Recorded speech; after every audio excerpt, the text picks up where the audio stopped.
रहीम अस्सलाम वालेकुम नाज़रीन व सामीन। आज हम बनाने जा रहे हैं बहुत ही मज़ेदार सा पंजाब की मशहूर डिश होती थी बाल्टी गोश्त। उसके लिए हमने 1 केजी गोश्त ले लिया। इसको छोटे पीसेस करके हमने इसके अंदर 1 टेबल स्पून जो है वो अदरक लहसुन का पेस्ट और 1 टीस्पून हल्दी डाल के इसको बॉयल कर लिए 15 से 20 मिनट, जितना आपका गोश्त गल जाए। अब चलते हैं मसाले की तरफ। 100 ग्राम ऑयल लिए, उसके अंदर 2 टेबल स्पून अदरक लहसुन का पेस्ट शामिल किया। इसको थोड़ा सा ब्राउन कर लेंगे। ये जो है हमारा अदरक लहसुन लाइट ब्राउन हो गया। अब इसके अंदर ½ केजी टमाटर ये हमने शामिल कर दिए।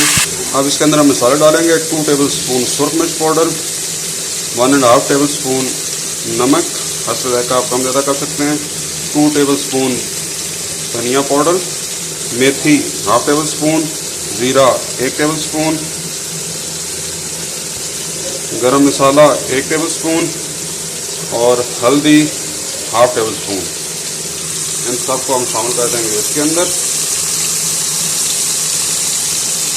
अभी इसको लो फ्लेम के ऊपर हम दम लगा देंगे ताकि ये अच्छी तरह से मसाला पक जाए।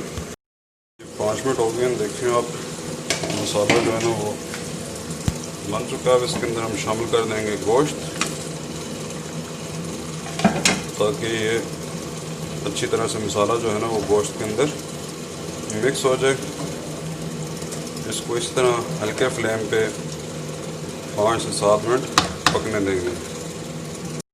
गोश्त डालने के बाद आपने फ्लेम को हल्के से मीडियम पे कर देना है और इसको 5 से 7 मिनट इसी कंडीशन में पकने देना है ताकि गोश्त के अंदर अच्छी तरह से मसाला जो है वो रच बस जाए। ये जी हमारा बाल्टी गोश्त ज़बरदस्त सा तैयार हो चुका है, आप देखें। अभी हमने इसके अंदर शामिल कर दिए सब्ज़ मिर्च और सब्ज़ धनिया। ये बिल्कुल माशाल्लाह से ऐसे ही बना है जैसे ये बना करता था।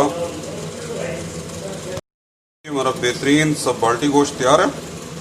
आप भी इस रेसिपी को ज़रूर ट्राई कीजिए। पसंद आए तो दोस्तों रिश्तेदारों से शेयर कीजिए और हमारे चैनल को सब्सक्राइब कीजिए। नेक्स्ट टाइम मिलते हैं किसी नई रेसिपी के साथ। तब तक के लिए अल्लाह हाफ़िज़। अस्सलाम वालेकुम व रहमतुल्लाह।